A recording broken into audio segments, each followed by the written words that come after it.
یو ضروري اعلان واورئ د غونډۍ د کلي د جبار اکا درې پسونه ورک دي په هغه کې دوې سیرلې دي او یو مرغونی دی که هر چا لیدلی دي یا بې پامه کور ته ننیستلي دي هغه د ډېره مهرباني وکړي د جبار اکا کره دې ورولي ډېره مننه کور ودان دا څه شي اعلان اوس ما بیا موبایل کتلی هغه غږ هم نه راباندې بیل شو دا څه دپاره دا اعلان اوس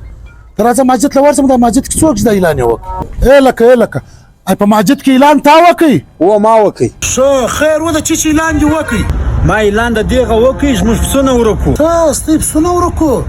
ته خو زموږ د کلي هم نه یې دا زموږ په مسجد څه لپاره اعلان وکړ یا وروره زه ستاسې د کلي نه یم زه دا غونډۍ کلي یم دلته رالم اعلان مو وکړئ ښه د غونډۍ کلي غه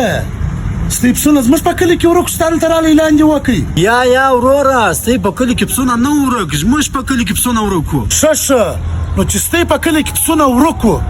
نو تاسو زموږ د کلي په مسجد کې څه دپاره اعلان وکړئ نو په خپل کلي په مسجد کې به د اعلان کوئ نو پلار ویلې اوسه په مسجد کې اعلان وکړئ زموږ پسونه پیدا شي هغه زموږ د کلي بجلي یوه میاشت کېږي سکاټ کړې ده نو زه ستا کلي له رالم ستا د کلي بجلي وله نو ما په مسجد کې اعلان وکړئ زموږ پسونه پیدا شي